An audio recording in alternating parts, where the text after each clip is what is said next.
قرآن یہ کہتا ہے کہ یہ ان لوگوں کے لیے حکم ہے جو اللہ پر اور آخرت کے دن پر ایمان رکھتے ہیں۔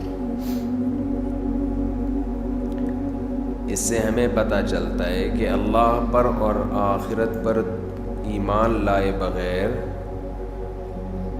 جو آرڈر اللہ نے دیے ہیں ان کی موٹیویشن اور ان کی ترغیب آپ کو مل ہی نہیں سکتی۔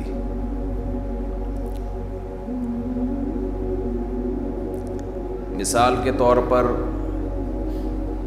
اسلام میں سب سے اہم حکم اور سب سے مشکل حکم ہے نماز کی پابندی کرنا۔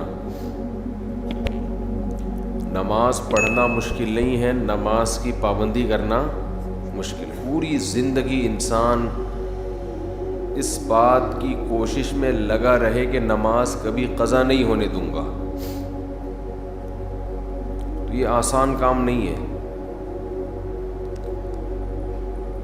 ہر حکم میں چھٹی ہوتی ہے، آپ آفس جاتے ہیں ہفتے میں 6 دن 1 دن چھٹی کرتے ہیں، درمیان میں اور بھی چھٹیاں آتی ہیں، قائد اعظم ڈے آ گیا، علامہ اقبال ڈے آ گیا، شاہ عبداللطیف بھٹائی کا دن آ گیا، بھٹو کی شہادت کا دن بھی ہو سکتا ہے۔ جتنے سیاستدان دنیا سے جاتے رہیں گے ان کی چھٹیوں کی تعداد بڑھتے بڑھتے 2-4 دن رہ جائیں گے آفس ورک کے لیے۔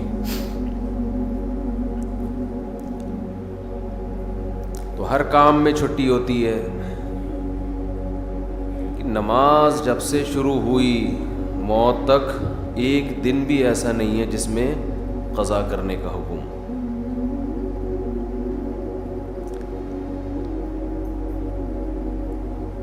تو اتنی پابندی جب کسی حکم کی ہوتی ہے تو انسان بعض دفعہ تھکنے لگتا ہے، پھر اس میں جماعت کی پابندی کرنا۔ اس لیے قرآن نے کہا وَإِنَّهَا لَكَبِيرَةٌ إِلَّا عَلَى الْخَاشِعِينَ، یہ نماز ایک مشکل کام ہے، یعنی اللہ کسی حکم کو مشکل خود سے نہیں کہتا۔ نماز کی پابندی کو اللہ کیا کہہ رہے ہیں؟ یہ ایک مشکل کام ہے، إِلَّا عَلَى الْخَاشِعِينَ، مگر ان لوگوں پر۔ فہد بھائی موبائل کو نہ دیکھیں، بیان سنیں، ٹھیک ہے نا؟ سب کے لیے ہو رہا ہے تو آپ کے لیے بھی ہو رہا ہے۔ آپ بھی پرسوں عشاء میں شارٹ تھے۔ وَإِنَّهَا لَكَبِيرَةٌ، یہ مشکل کام ہے، إِلَّا عَلَى الْخَاشِعِينَ، مگر ان لوگوں پر جن کے دل میں اللہ کا خوف ہے۔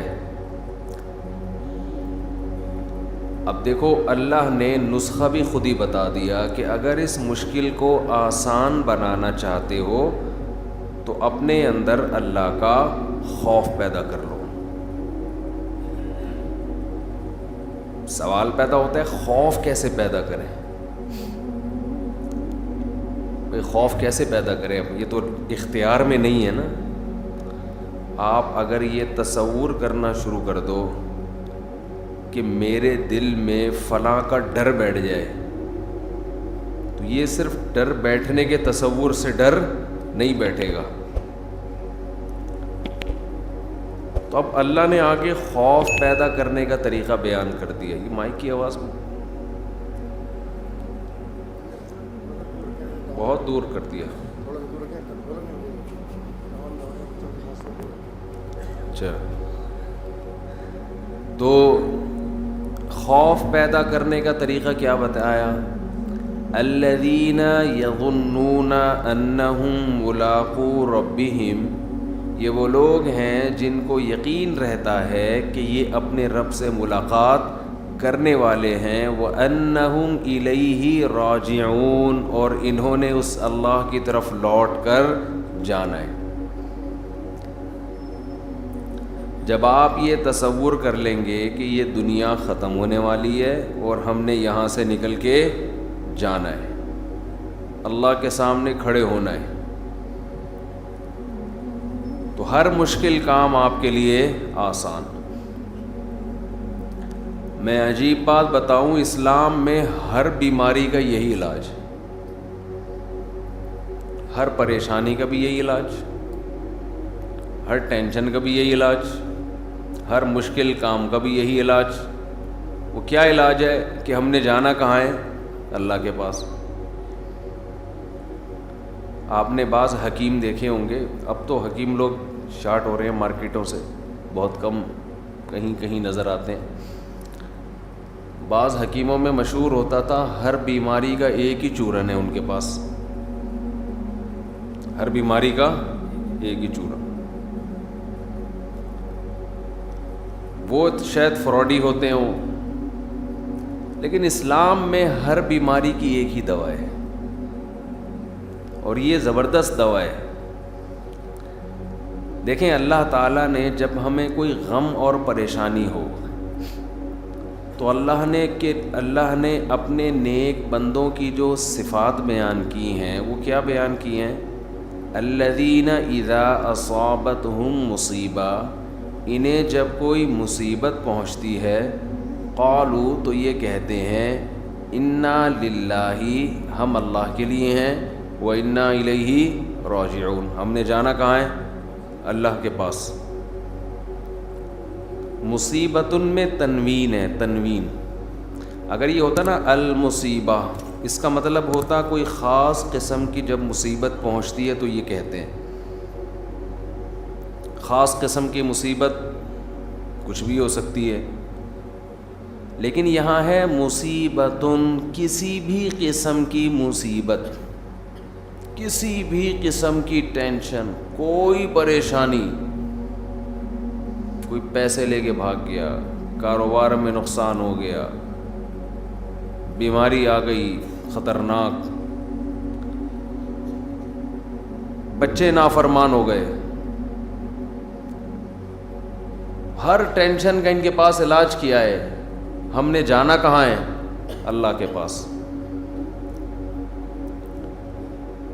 تو یہ نیک لوگوں کی اللہ نے علامت بیان کی ہے کہ ان کے پاس ہر ٹینشن کا ایک ہی چورن ہے، ایک ہی دوا ہے کہ بھئی یہ دنیا ختم ہونے والی ہے اور ہم نے جانا کہاں ہے؟ بول لیں نا، اللہ کے پاس. جب اللہ ہی کے پاس جانا ہے تو کیا ہوگا بھئی؟ وہاں جا کے اللہ کے پاس سوال پیدا ہوتا ہے. بھئی اللہ کے پاس جانے کا مطلب یہ ہے کہ یہ ٹینشن دینے والا اللہ ہے، تو وہ مجھے دیکھ رہا ہے کہ میں اس پریشانی میں صبر کر رہا ہوں، اس کا نعم البدل وہ قیامت کے دن مجھے دے دے گا. آج ہمارے ساتھ سب سے بڑا مسئلہ یہ ہے کہ جتنا قرآن آخرت کو، موت کے بعد کی زندگی کو بیان کرتا ہے، ہم اپنی نجی محفلوں میں، اپنی روز مرہ کی زندگی میں اتنا موت کا تذکرہ اور آخرت کا تذکرہ کرتے نہیں ہیں، بلکہ ڈرتے ہیں. آپ زیادہ یہ باتیں شروع کر دو نا، بھائی مر جائیں گے، ختم ہو جائے گا، تو سمجھتے ہیں لوگ بیوقوف آدمی ہیں، ترقی سے روک رہا ہے. جو حقیقت بیان کر رہا ہے اسے لوگ کیا کہتے ہیں؟ یہ ترقی سے روک رہا ہے. یہ حقیقت بیان کر رہا ہے. تو خیر میں یہ کر رہا تھا، جو کام مشکل ہو آپ نے اپنے دماغ پر مسلط کر لینا ہے کہ بھی یہ دنیا کیا ہے؟ ختم. اس سے آپ خوشی میں اتراؤ گے بھی نہیں،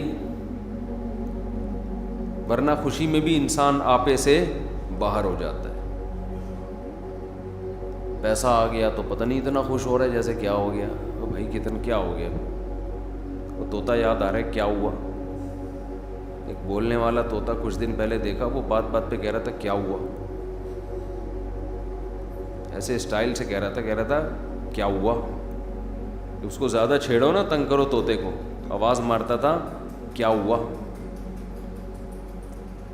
تو اگر کوئی پیسہ آ کے کوئی بہت ہی زیادہ خوش ہو گیا تو آپ نے کیا کہنا ہے؟ اس کو بولنا ہے کیا ہوا. ہمیشہ کے لیے تھوڑی آیا ہے، تھوڑے دن کھائے گا پیے گا ختم، بڈھا ہو جائے گا. ٹائم تھوڑی لگ رہا ہے، کوئی زیادہ ٹائم نہیں ہے بڈھے ہونے میں، خوب سمجھ لو، اور مرنے میں. یہ خوش فہمی میں مبتلا نہ رہیں کہ پتہ نہیں کتنا ٹائم لگے گا. بہت اسپیڈ کے ساتھ، بہت تیزی کے ساتھ تھوڑے دن رہ گئے ہیں بس انا للہ ہونے میں، کوئی زیادہ ٹائم نہیں ہے. جو جوان ہیں ان کے لیے بھی زیادہ ٹائم نہیں. ابھی ٹائم دیکھو ایسا، اب یوٹیوب پہ لکھ لو نا پرانی فلم کا ہیرو, اور ابھی آج دیکھ لو کیسا لگ رہا ہے. تو ہیرو کا یہ حال ہے تو ہم اور آپ تو ہیرو ہیں بھی نہیں. 1980 کا ہیرو دیکھ لو اب کیسا لگ رہا ہے آج کل.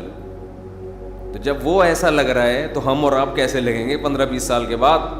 ہم تو ہیرو ہے بھی نہیں. ایک تو ہم ہیرو جیسے نہیں ہیں, دوسرا ہم صحت کو اتنا مینٹین رکھ بھی نہیں سکتے جتنا وہ لوگ رکھتے ہیں. تو اللہ نے جہاں بھی کوئی مشکل حکم دیا, اللہ نے کیا فرمایا کہ یہ ان لوگوں پر آسان ہے جو دماغ میں یہ بات بٹھا بیٹھے ہیں کہ ہم نے جانا کہاں ہے,